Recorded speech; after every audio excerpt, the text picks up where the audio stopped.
Canto 5, Circle 2, The Carnal. Synopsis. The poets leave limbo and enter the second circle. Here begins the torments of hell proper, and here, blocking the way, sits Minos, a dreaded and semi-bestial judge of the damned, who assigns to each soul its eternal torment. He orders the poets back, but Virgil silences him as earlier silenced Charon, and the poets move on. They find themselves on a dark ledge, swept by a great whirlwind, which spins within it the souls of the carnal, those who betrayed reason to their appetites. Their sin was to abandon themselves to the tempest of their passions, so they are swept forever in the tempest of hell, forever deny the light of reason and of God. Virgil identifies many among them. Semiramis is there, and Dido, Cleopatra, Helen, Achilles, Paris, and Tristan. Dante sees Palo and Francisca swept together, and in name of love he calls to them to tell them their sad story. They pause from their eternal flight to come to him, and Francis tells their history, while Pilo weeps at her side. Dante is so stricken by compassion as their tragic tale that he swoons once again. Text. So we went down to the second ledge alone, a smaller circle, so much greater pain. The voice of the damned rose in a bestial moan. There Minos sits, grinning, grotesque, and hale. He examines each lost soul as it arrives, and delivers his verdict with his coiling tail.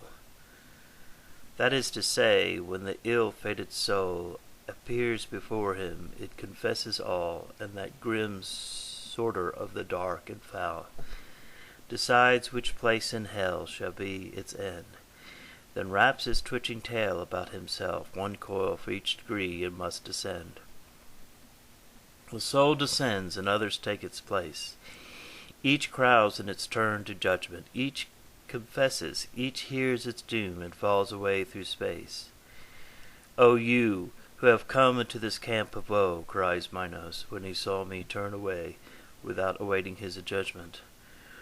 Why will you go once? You have entered here, and whom you turn. Do not be misguided by the way and easy passage, and my guide to him. That is not your concern. It is his fate to enter every door that has been willed where it was willed must be, and is not yours to question. Say no more. Now the choir of anguish, like a wound, strikes through the tortured air. Now I have come to hell's full lamentation, sound beyond sound. I came to a place, stripped bare of every light, and roaring in the naked dark lie seas racked by war of winds, their hellish flight of storm and counterstorm, through time forgone, sweeps the souls and damned before its charge, whirling and battering it drives them on. And when they pass ruined gates of hell, though we have come, their shrieks begin anew. There they blaspheme the powers of God eternal. In this I learned was the never-ending flight of those who sinned in the flesh, the carnal and lusty, who betrayed reason to their appetite. As the wings of the wintering starlings bear them on their great wheeling flights, just so the blast wearies the evil souls through time forgone. Here, there, up, down, they whirl, and whirling strained, with never a hope to comfort them, not of release, but even of less pain. As cranes go over sounding their harsh cry, leaving the long streaks of their flight in air, to come these spirits wailing as they fly. And watching their shadows lashed by wind, I cried, Master, what souls are these? The very air lashes with the black whips from side to side. The first of these, whose history you may know, he answered me, was empress of many tongues. Mad sensuality corrupted her so, that to hide the guilt of her debauchery, she licensed all depravity alike, and lust and law were one in her decree. She is Semiramis, of which the tale is told, how she married Ninus, and succeeded him to the throne. The wide land of the Sultan's hold.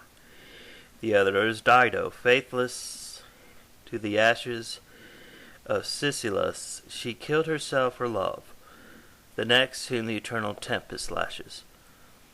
Incense drugs Cleopatra. See Helen there. From such an ill arose in great Achilles, who fought at last with love in the house of prayer.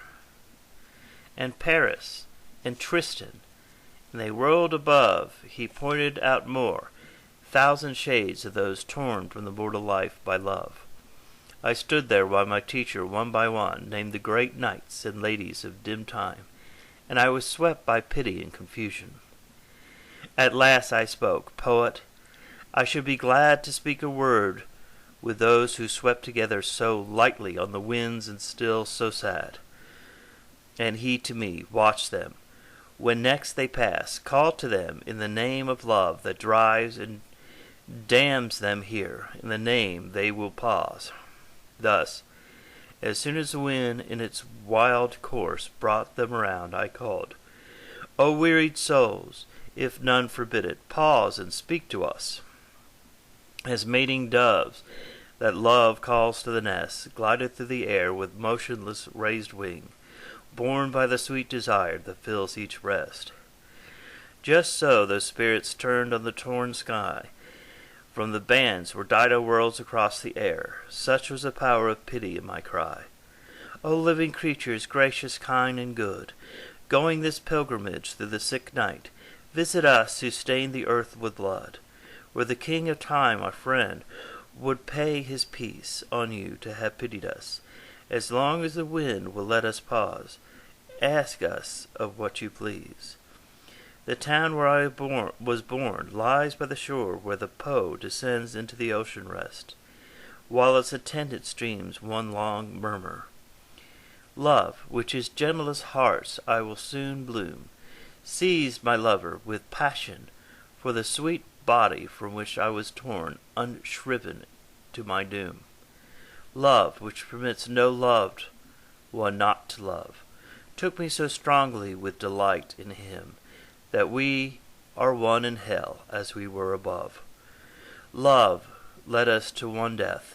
In the depths of hell, Chaina waits for him who took our lives. This was a piteous tale they stopped to tell. And when I had heard those world-offended lovers, I bowed my head. At last the poet spoke. What painful thoughts are these your lowered brow covers? When I at length answered, I began, Alas, what sweetest thoughts, what green and young desire led these two lovers to this sorry pass? Then turning to those spirits once again, I said, Francisca, what you suffer here melts me to tears of pity and of pain. But tell me, in the time your sweetest sights, by which appearances found love, the way to lure you to his perilous paradise. And she, the double grief of the lost bliss is to recall its happy hour in pain. Your guide and teacher knows the truth of this.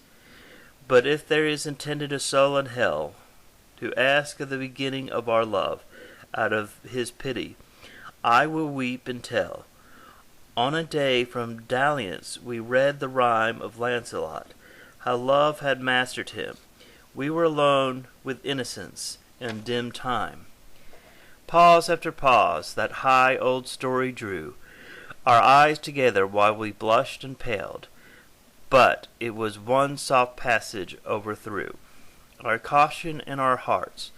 For when we read how our fond smile was kissed by such a lover, he who is one with me alive and dead, breathed on his lips the tremor of his kiss. That book, and he who wrote it, it was a pander. That day we read no further, and she said this to the other spirit, who stood by her, wept so piteously. I felt my senses reel, and faint away with anguish. I was swept by such a swoon as death is, and I fell, as a corpse might fall, to the dead floor of hell.